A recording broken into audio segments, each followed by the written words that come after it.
Bismillahirrahmanirrahim. May 10, 2014. Today I would like to say something in fragments. You know, there are some negative reporting about some teachings of Islam. But all these negative reporting is based on misgiving, misunderstanding. The basic reason is that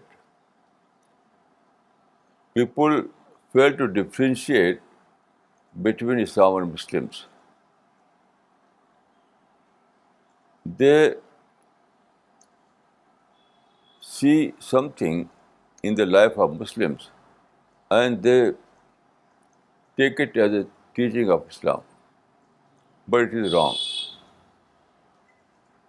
Today I want to clarify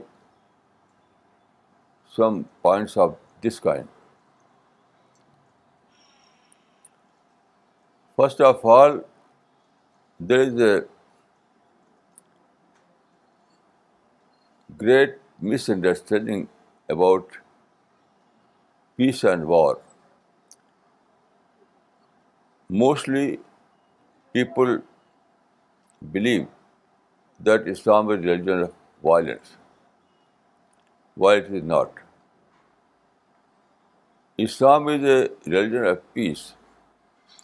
All the teachings of Islam are based on peace. Even the word Islam has a connotation of peace.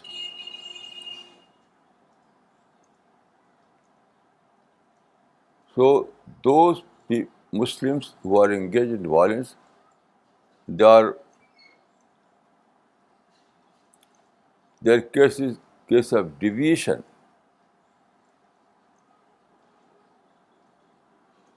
I would refer very important teaching of Islam in this regard. All these people who are engaged in violence, they are non-state actors or NGOs. And it is very important to know that in Islam, war is a prerogative of state. No group or agency other than state is allowed to use arms. It means that all those non-state actors who are engaged in violence, they are terrorists. Because no institution other than state is allowed to use arms in Islam. So in this regard, the teaching of Islam is very clear. Then there are some misgivings regarding women. Once I happened to meet a retired justice. He said that wrong teaching in Islam is that Islam degrades women. I said, this is completely misunderstanding. In Islam, women enjoy the same status that is meant for men. Men and women both are equal according to Islamic teachings. Here I will give you two references, one from Quran and second from Hadith. In the chapter 3, that is Al Imran, there is a reference of men and women. In this Quranic verse, it is mentioned that ba'dukum min ba'd, ba'dukum min ba'd. It means that you are members one of another. So men and women both are equal. Then there is a hadith. In this hadith, Prophet of Islam has said, An-nisa'u shaqaiqur rijal. It means that men and women both are two equal halves of a single unit. I think it is the best expression of gender equality. There are some other aspects. For example, regarding philanthropy or charity,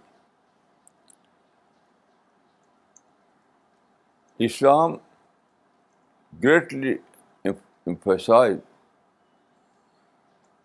to do charity and philanthropy. There are many verses in the Quran, also in Hadith, that emphasize the importance of charity. In Islam, the equivalent word for charity is marhama. Watawasaw bil haqq watawasaw bil marhama. Marhama has the same meaning that we know today as philanthropy or charity. So Islam greatly emphasizes on charity and philanthropy. And there is a verse that tell us that in your earning there is a right of those people who are deprived,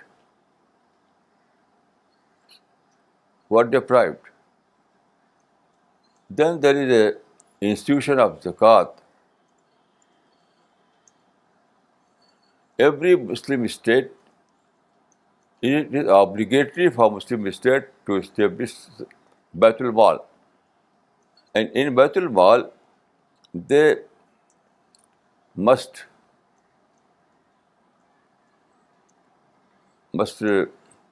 acquire zakat, that is a portion of every believer's earning. So zakat is meant for those people who are deprived people. There is a hadith, تُؤْخَذُ مِنْ أَغْنِيَائِكُمْ وَتُرَدُّ إِلَى فُقَرَائِكُمْ. It means that this is the best definition of zakat. It means that it is to take from rich people and return it to poor people. This is zakat. So it is an important institution in Islam that is called zakat or Baitul Mal. Then there is a question about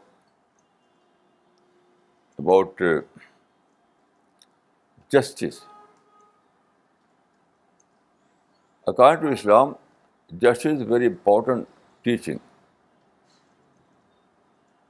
I can say that there are two basic teachings of Islam: Tawheed and Adl. Tawheed means oneness of God, and Adl means justice. So in terms of ideology, the most important teaching is Tawheed, and in terms of social obligations, justice is the most important teaching of Islam.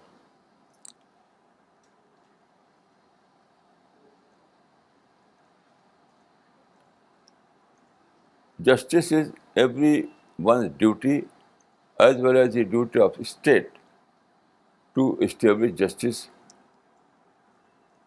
social justice, and justice in all walk of life. Someone asked me about organ donation. There is a misgiving on this regard. Some Muslims have issued a fatwa that organ donation is like musla, so it is not allowed in Islam. But it is wrong. Musla means disfigurement. Disfigurement is not allowed in Islam. But organ donation is not disfigurement. Organ donation is very honorable contribution from a person to other person. It had nothing to do with disfigurement. There is a very important teaching in Islam that is called sadaqatun jariyah. Sadaqatun jariyah means continued charity. Continued charity. It means that one that kind of donation which is continued after donor's death. For example, if you build a bridge, it will last after your death. So it gives your services even after your death. So this is sadaqah jariyah.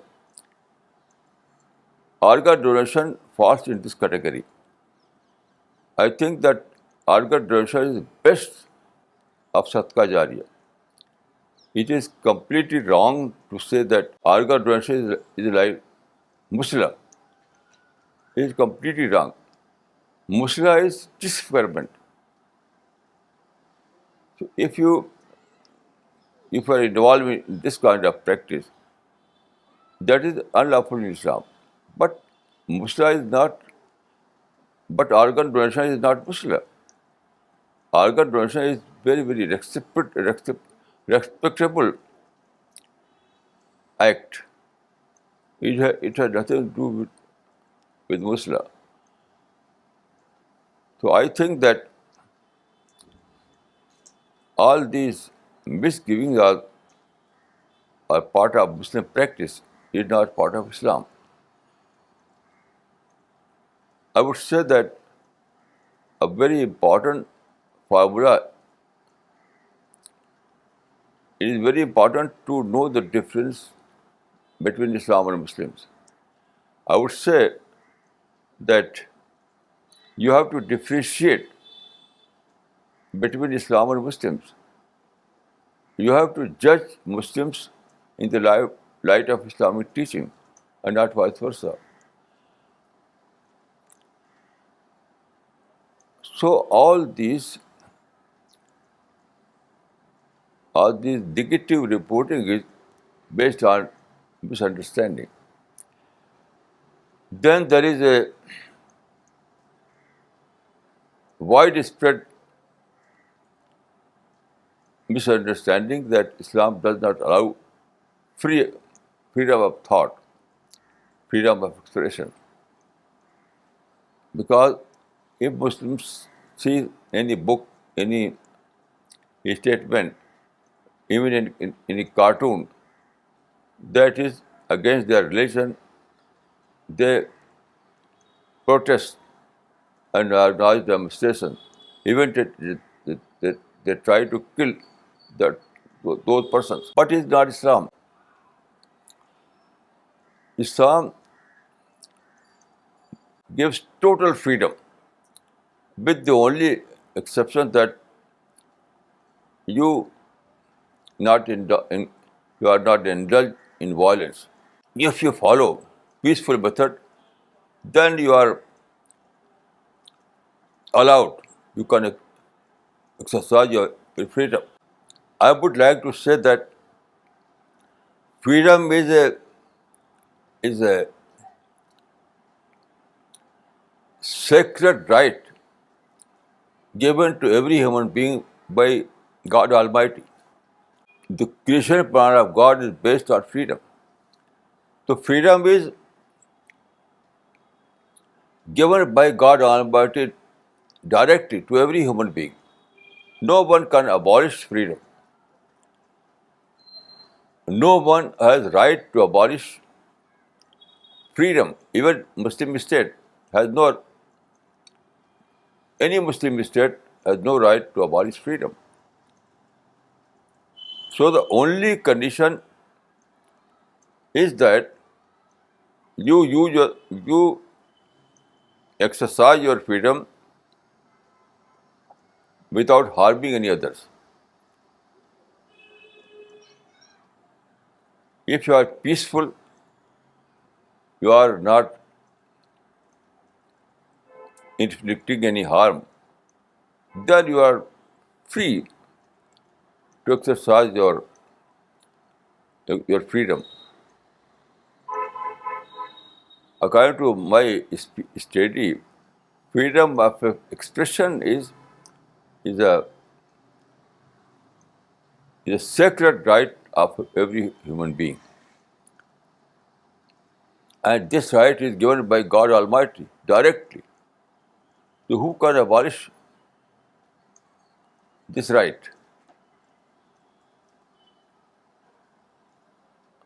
I would like to add that Islam is a religion of nature, Dinul Fitra.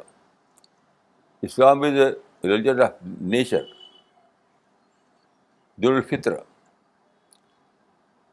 So all those things that are natural, that are part of Islam, including freedom. Freedom is a part of nature. Without freedom, there is no progress, no development. If you abolish freedom, then it will lead to intellectual stagnation. It will it will it will stop all kind of progress. So it is completely unnatural against the laws of nature to curb people's freedom. So Islam is a religion of nature, and all those things that are good for human being, that is part of Islam.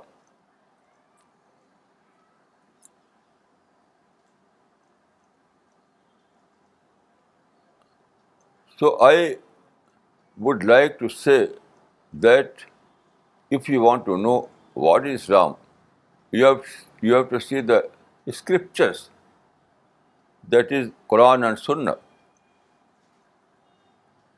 Don't see the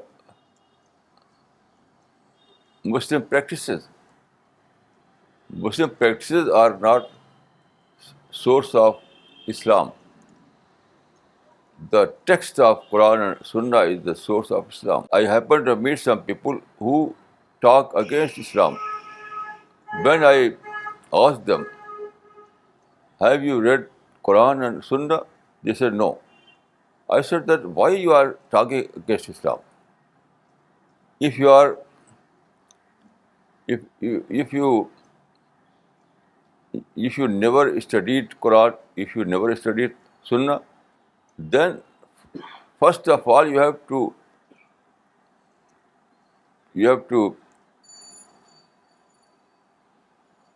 go through the Quran. Then you are right to form your opinion about Islam.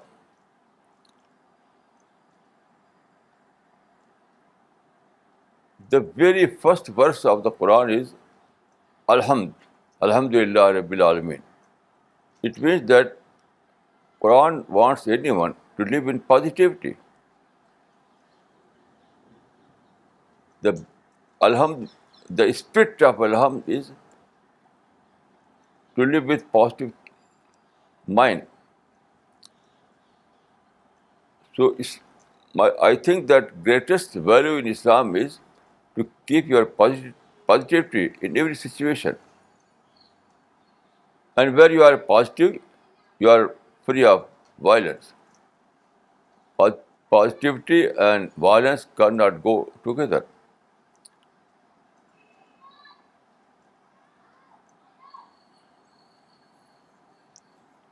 I can say I've studied Islam from its original sources, and I can say that is a religion of peace, religion of brotherhood, religion of fraternity, religion of love, religion of justice. All these things are necessary part of Islam. You know, Islam is a religion that have a preserved text. Quran is a preserved text. So first of all, you have to see the Quran. Before going through the Quran, you have no right to for your opinion about Islam.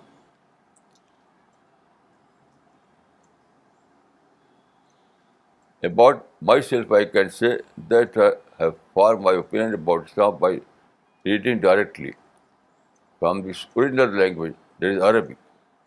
But there are translations available in every language. We are living in the age of printing press, and now the translations of the Quran are available in every language, in English, in French, in German, in every major language. So it is very easy for anyone to have a copy from your nearest bookshop or from your library. Even Quran is available on internet. So it is very easy to have direct information about Islam.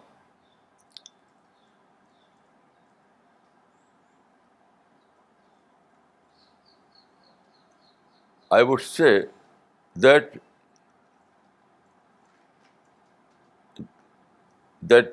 we are living in the age of information.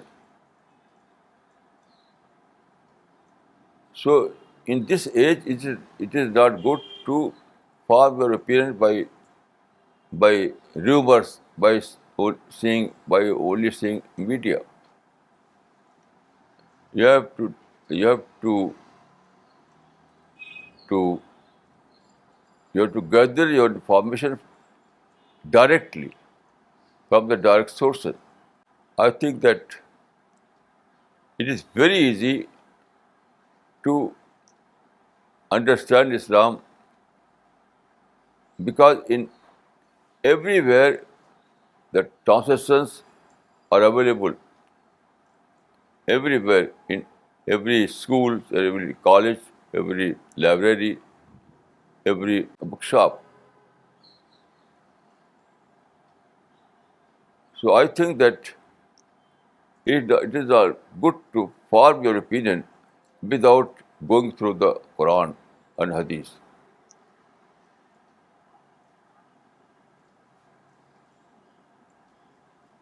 About myself, I can say that I have studied all the religions,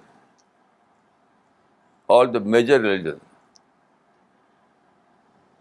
Although I am a practicing Muslim, but I had no bias against any religion. I was born in a Muslim family and I am a practicing Muslim, but I have no bias against any religion. I have studied all the religions, and I think it is very useful to study all the religions.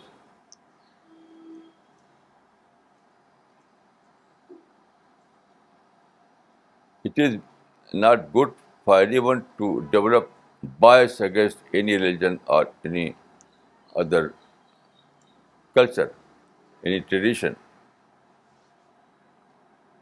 I think that if you want to live according to your religion, you have to know also, you have to to study other religions also. That will help you. And I can say about myself that when I studied all the religions, that proved to be helpful for me to be a good Muslim.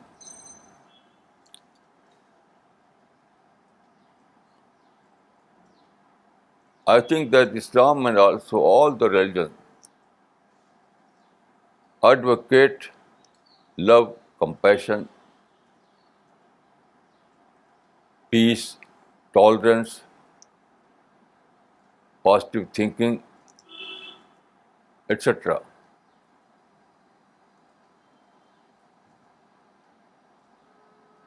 So, so uh,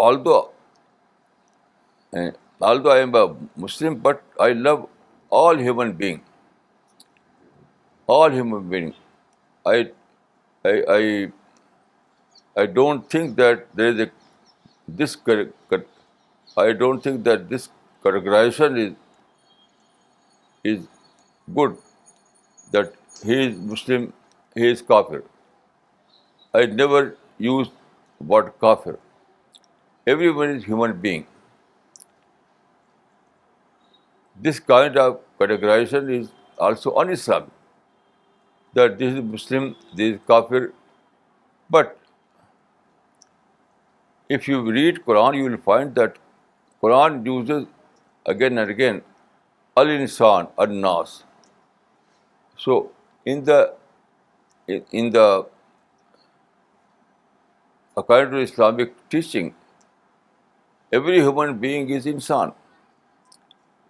Those who believe in Darul Kufr or Darul Islam, they are not good representative of Islam. There is no Darul Kufr. The whole world is Darul Insan. I don't believe in this kind of terminology. There is no Darul Kufr, there is no Darul Harb, there is no Darul Islam. The whole world is Darul Insan. This kind of categorization is not mentioned in the Quran or Hadith. This kind of categorization developed only in later period of history. It is not mentioned in the Quran and Hadith. According to Quran, the whole world is Darul Insan. This is my this is my this is the result of my study. Assalamu alaikum wa rahmatullah wa barakatuh.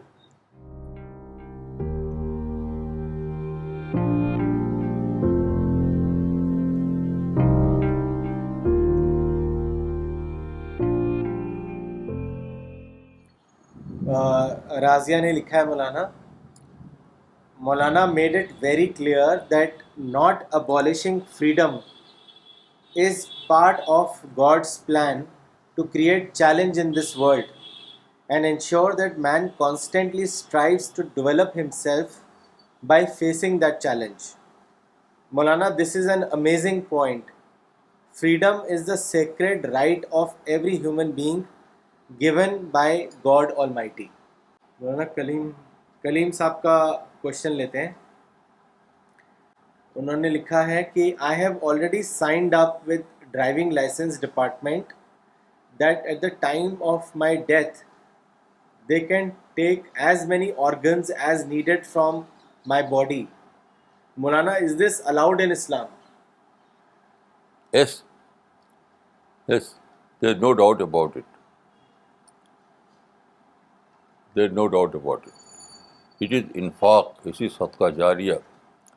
It is Islam, according to Islamic teaching, we have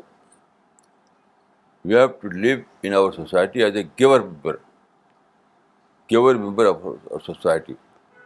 And sadqa jariyah is also a phenomenon of giving.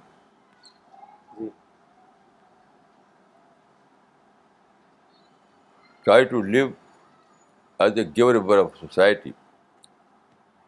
And Arga Roshan is also a part of this kind of living.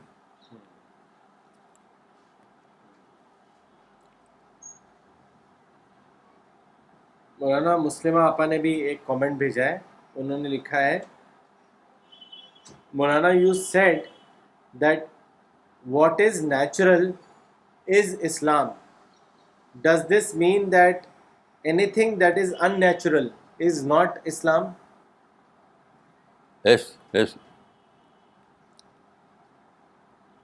Your your point is a very good point. What is unnatural is against Islam, and what is natural, that is part of Islam. It is very good. Good point. Maulana Razia ने question भेजा है कि why despite being so powerless man has this false notion of being powerful. I think it is misuse of freedom. Misuse of freedom. Although no one can abolish the freedom, but people always try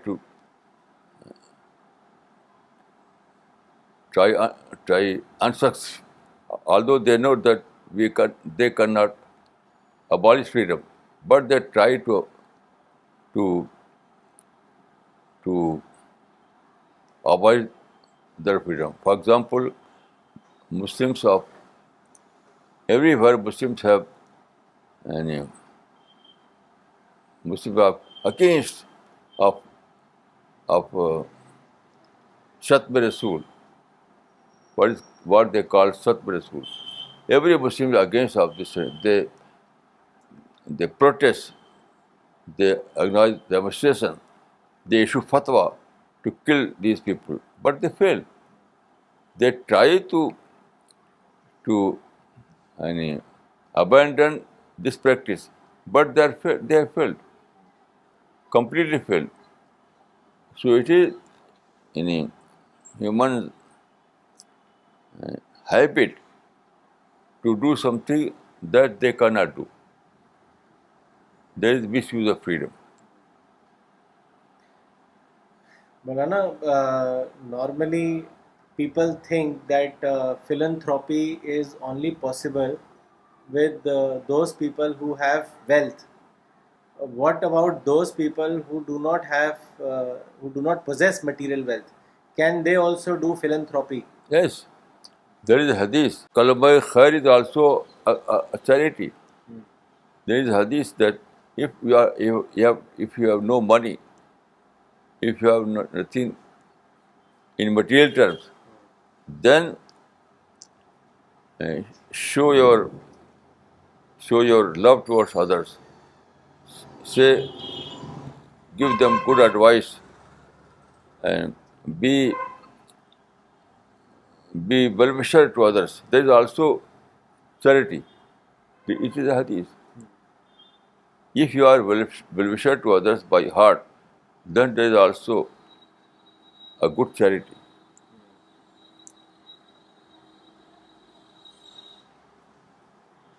मौलाना इकबाल उमरी साहब ने भी भेजा है एक सवाल. उन्होंने लिखा है, मौलाना साहब, you mentioned in your lecture just now that Islam is based on Tawheed and Adl, yani justice.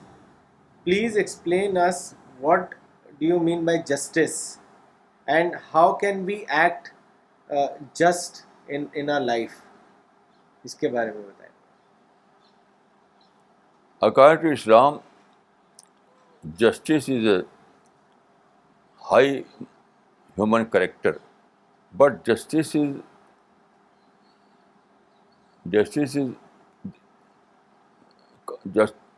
cannot be imposed. Islam advocates that everyone should follow justice, but it is not allowed in Islam that you try to impose justice on others. It is not a item of imposition. Is it is item of self-following. You have to follow justice in your life. It is not good to try to impose justice on others. That will create violence. That will create confrontation. That that so this will lead to injustice. If you try to impose justice by force, that will lead to injustice because it is bound to create confrontation, violence, and fighting.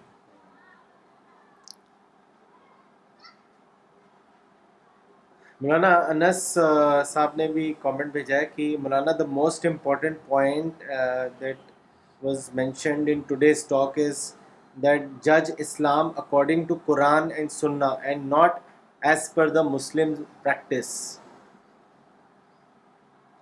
Maulana, why is it that when it comes to organ donation, Muslims say that it is not permissible in Islam?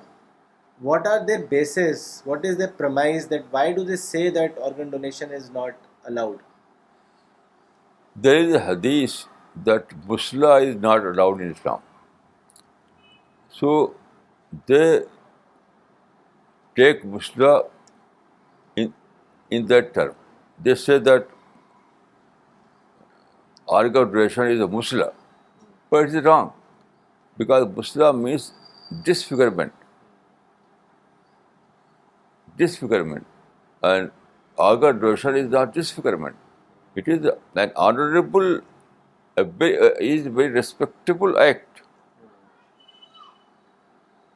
It is not Musla. It is not disfigurement.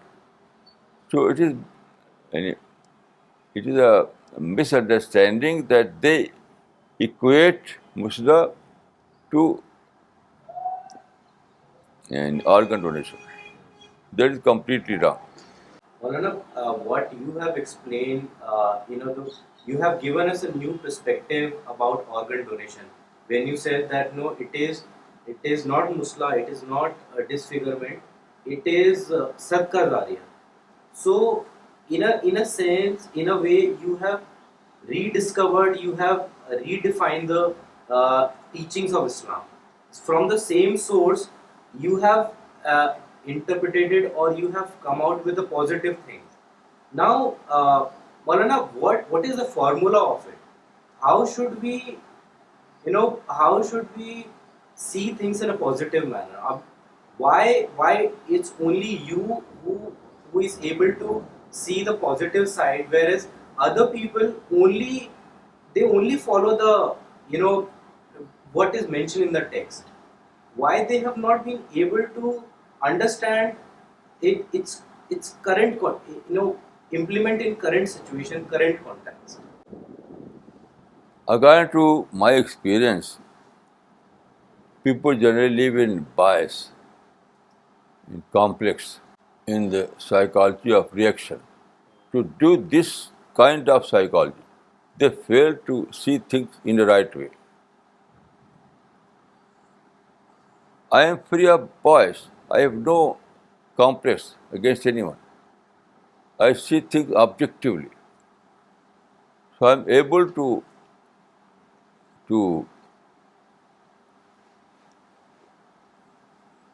to think in the right way. There is a hadith that Allahumma aral ashya kamaya. It is dua. Allahumma aral ashya kamaya. O God, see me things as it is. So it is also a character of Muslims to think objectively as it is. So I have developed this kind of thinking. I have no bias, no reaction, no deliberate thought, no prejudices. So I'm able to see things in the right way. I can see things from its right angle. This is the reason. So Maulana, are you saying that it is natural that people get fall prey of biases? So let's say if somebody has born in a Muslim family, learned the tradition and culture from his parents. So whenever he or she thinks about anything, there are biases. So it is important for a person to remove those biases and see things objectively. Yes, you are right. You are right. All these, यानी, all these things are due to conditioning. Conditioning. So, if you decondition your mind, then you can see things in the right way. Conditioning is the problem.